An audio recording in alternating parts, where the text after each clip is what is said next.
Assalamualaikum warahmatullahi wabarakatuh. Perkenalkan, kami dari kelompok 2 dan pada kesempatan kali ini, kami akan membahas materi mengenai kepuasan kerja pada mata kuliah perilaku organisasi.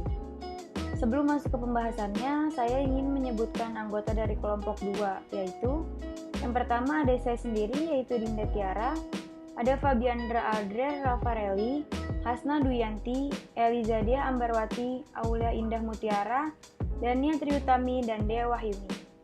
Oke, langsung saja kita masuk ke pembahasannya. Yang pertama ada pengertian kepuasan kerja. Menurut Syagian, pada tahun 2002, kepuasan kerja merupakan suatu cara pandang seseorang baik yang bersifat positif maupun yang bersifat negatif tentang pekerjaannya. Yang kedua ada menurut Martoyo pada tahun 1998. Kepuasan kerja merupakan keadaan emosional karyawan di mana terjadi atau tidak terjadi temu antara nilai balas jasa yang memang diinginkan oleh karyawan yang bersangkutan. Dari dua pengertian tersebut dapat disimpulkan bahwa kepuasan kerja merupakan suatu sikap seorang karyawan terhadap pekerjaan yang mereka lakukan. Jadi, dengan kepuasan kerja yang tinggi seorang karyawan dapat menjadi tanda bahwa perusahaan atau organisasi telah dikelola dengan baik. Begitu pula sebaliknya, apabila terdapat karyawan yang memiliki kepuasan yang rendah, hal itu berarti menunjukkan kurang maksimalnya pihak manajemen perusahaan dalam mengelola organisasinya. Kategori utama kepuasan kerja. 1. Faktor organisasi. Faktor organisasi yaitu sistem imbalan atau reward meliputi promosi, kebijakan organisasi, dan kualitas pengawasan yang dirasakan oleh karyawan. 2. Faktor pekerjaan dan work setting meliputi beban kerja secara keseluruhan, variasi tugas, tingkat pencahayaan, jumlah sekat di sekeliling karyawan, dan lingkungan sosial. 3. Faktor karakteristik personal meliputi self-esteem, kepribadian, dan usia. Selanjutnya yaitu mengukur kepuasan kerja.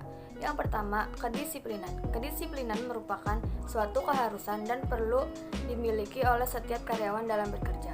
Kedisiplinan kerja karyawan menunjukkan adanya kemampuan karyawan dalam menaati segala ketentuan dan peraturan yang telah ditetapkan organisasi. Disiplin merupakan kegiatan manajemen untuk menjalankan standar-standar organisasi. Yang kedua, moral kerja. Moral kerja merupakan suatu perasaan bertanggung jawab karyawan dan atas pekerjaannya, sehingga akan berpengaruh terhadap hasil pekerjaan dari karyawan tersebut.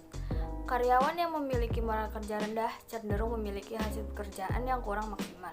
Begitu juga sebaliknya, karyawan yang memiliki moral tinggi akan memiliki hasil pekerjaan yang lebih maksimal. Yang ketiga, prestasi kerja. Meningkatkan prestasi kerja karyawan dari waktu ke waktu menunjukkan kepuasan dalam bekerja. Artinya, karyawan berusaha untuk bekerja secara optimal, penuh tanggung jawab, dan menunjukkan perkembangan yang lebih baik dibandingkan dengan waktu-waktu sebelumnya. Selanjutnya, hubungan kepuasan kerja. Yang pertama, kepuasan kerja dan kinerja. Sebagaimana kesimpulan dari beberapa studi, pekerja yang bahagia adalah pekerja yang produktif. Kita berpindah dari level individu ke level organisasi. Saat itu kita menemukan dukungan untuk hubungan kepuasan dan kinerja. Saat kita menemukan data kepuasan dan produktivitas untuk organisasi secara keseluruhan, kita menemukan bahwa organisasi yang lebih banyak bekerja, lebih puas, cenderung lebih efektif dibandingkan organisasi yang lebih sedikit bekerjanya. Yang kedua ada kepuasan kerja dan OCB. OCB itu apa sih? OCB yaitu Organizational Citizenship Behavior, yaitu perilaku individu di luar peran yang secara tidak langsung atau eksplisit yang dapat dikenali dalam suatu sistem kerja formal dan secara agregat mampu meningkatkan efektivitas organisasi. Pekerja yang puas seharusnya akan kelihatan berbicara positif mengenai organisasi, membantu yang lain, dan melebihi ekspektasi normal dalam pekerjaannya, mungkin karena mereka ingin membalas pengalaman positifnya. Dan individu dengan ciri-ciri tertentu juga memiliki lebih puas dengan pekerjaannya sendiri, yang kemudian mengalahkan untuk terlibat di lebih banyak OCB. Akhirnya, riset menunjukkan bahwa orang dengan suasana hati yang baik akan lebih mungkin terlibat dalam OJB. Yang ketiga ada kepuasan kerja dan kepuasan pelanggan. Manajer organisasi jasa harus lebih peduli untuk menyenangkan para pelanggan. Wajar untuk bertanya apakah kepuasan pekerja berhubungan dengan hasil pelanggan yang positif bagi para pekerja. Di bagian depan yang memiliki kontak dengan pelanggan, yaitu jawabannya iya. Pekerja yang puas meningkatkan kepuasan dan loyalitas pelanggan. Yang keempat, kepuasan kerja dan absen. Tentu saja masuk akal bahwa pekerja yang tidak puas lebih cenderung meninggalkan pekerjaannya. Tetapi ada juga faktor-faktor lain yang mempengaruhinya. Saat pekerjaannya luang, para pekerja yang tidak puas memiliki absen yang tinggi. Tetapi sedikit dari mereka juga memiliki tingkat absen yang rendah, padahal pekerjaannya cukup memuaskan. Yang kelima, kepuasan kerja dan perputaran kerja. Hubungan antara kepuasan kerja dan perputaran kerja lebih kuat dibandingkan antara kepuasan dan absen. Kepuasan kerja memiliki koneksi lingkungan. Jika iklim dalam suatu tempat kerja memiliki kepuasan kerja yang rendah, tentu akan ada efek yang menular. Ini menyarankan manajer untuk mempertimbangkan pola kepuasan kerja dari rekan-rekannya saat menugaskan para pekerja baru untuk sebuah area baru. Hubungan kepuasan dan perputaran kerja ini juga dipengaruhi oleh alternatif prospek kerja. Jika seorang pekerja dihadapkan dengan sebuah tawaran pekerjaan yang tidak diinginkannya, ketidakpuasan kerja kurang prediktif untuk perputaran karena pekerja itu lebih mungkin beralih pada perputaran kerja saat peluang kerjanya yang lebih banyak karena pekerja menilai mudah untuk berpindah. Yang terakhir, ketidakpuasan kerja dan penyimpangan di tempat kerja.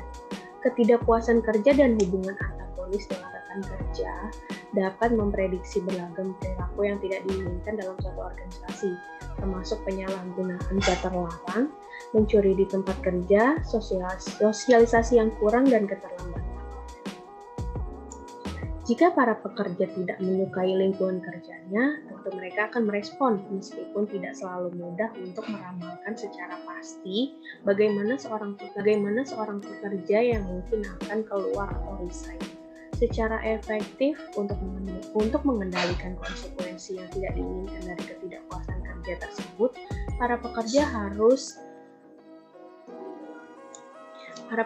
harus menyerang sumber masalah ketidakpuasan tersebut dibandingkan untuk mencoba mengendalikan respon-respon yang berbeda. Dampak dari ketidakpuasan kerja. Yang pertama, terhadap produktivitas. Produktivitas yang tinggi menyebabkan peningkatan dari kepuasan kerja hanya jika tenaga kerja mempersepsikan bahwa apa yang telah dicapai perusahaan sesuai dengan apa yang mereka terima. Yang kedua, ketidakhadiran. Menurut Porter dan Sturt, ketidakhadiran sifatnya lebih spontan dan kurang mencerminkan ketidakpuasan kerja. Sementara itu, menurut Wibowo, antara kepuasan dan ketidakhadiran menunjukkan korelasi negatif. Sebagai contoh, perusahaan memberikan cuti sakit atau cuti kerja dengan bebas tanpa sanksi atau denda. Yang ketiga, keluarnya pekerja. Menurut Robbins, ketidakpuasan kerja pada pekerja dapat diungkapkan dalam berbagai cara. Misalnya, selain dengan meninggalkan pekerjaan, mengeluh, membangkang, mencuri barang milik perusahaan atau organisasi, menghindari sebagian tanggung jawab pekerjaan mereka, dan lainnya. Sedangkan, berhenti atau keluar dari pekerjaan mempunyai akibat ekonomis yang besar. Etika dalam kepuasan kerja.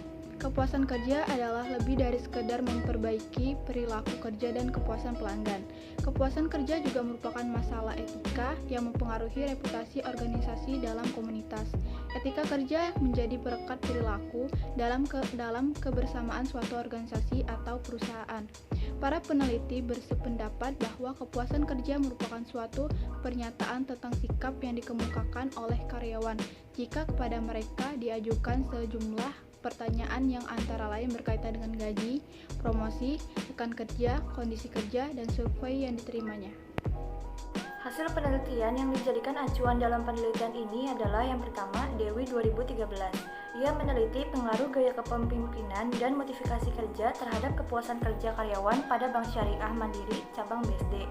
Hasil penelitiannya menunjukkan bahwa gaya kepemimpinan dan modifikasi berpengaruh secara signifikan terhadap kepuasan kerja karyawan, baik secara bersamaan ataupun secara parsial, dan modifikasi kerja berpengaruh lebih dominan dibandingkan gaya kepemimpinan.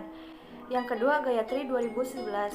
Ia meneliti pengaruh motivasi, kemampuan kerja, dan kinerja pegawai Pusat Pengelolaan Komplek Gelora Bung Karno. Hasil penelitiannya menunjukkan bahwa motivasi dan kemampuan kerja berpengaruh terhadap kinerja. Penelitian ini adalah penelitian deskriptif dan metode regresi. Yang ketiga, Munandar, Ma'arif, dan Parmi 2006. Mereka meneliti faktor-faktor yang berhubungan dengan sistem penilaian kinerja karyawan dalam penentuan kebijakan sumber daya manusia pada PT Unitex Bogor. Hasil penelitiannya menunjukkan bahwa kinerja karyawan, sikap dan perilaku karyawan, sikap atasan, serta uraian pekerjaan yang jelas mempunyai hubungan yang positif terhadap penilaian kerja. Keempat, Dedi Tama 2009. Ia meneliti pengaruh motivasi kerja dan disiplin kerja terhadap kinerja karyawan pabrik Gula Madu Kismo. Hasil penelitiannya menunjukkan bahwa motivasi kerja dan disiplin kerja berpengaruh baik secara parsial maupun simultan terhadap kinerja pegawai. Yang kelima, Hakim 2006. Ia meneliti pengaruh motivasi, komitmen organisasi, dan iklim organisasi terhadap kinerja pegawai pada Dinas Perhubungan dan Telekomunikasi Provinsi Jawa Tengah. Hasil penelitian menunjukkan bahwa secara parsial berpengaruh signifikan dan positif antara motivasi kerja, komitmen organisasi, dan iklim organisasi terhadap kinerja pegawai. Yang keenam, Harley 2012. Ia meneliti pengaruh disiplin kerja, motivasi, dan pengembangan karir terhadap kinerja pegawai negeri sipil pada pemerintah Kabupaten Tabalong di Tanjung, Kalimantan Selatan. Hasil penelitian menunjukkan bahwa disiplin kerja dan motivasi berpengaruh terhadap kinerja pegawai. Sekian presentasi dari kelompok kami, kurang lebihnya mohon maaf. Terima kasih sudah menonton sampai habis. Sampai ketemu di video pembelajaran selanjutnya. Terima kasih. Wassalamualaikum warahmatullahi wabarakatuh.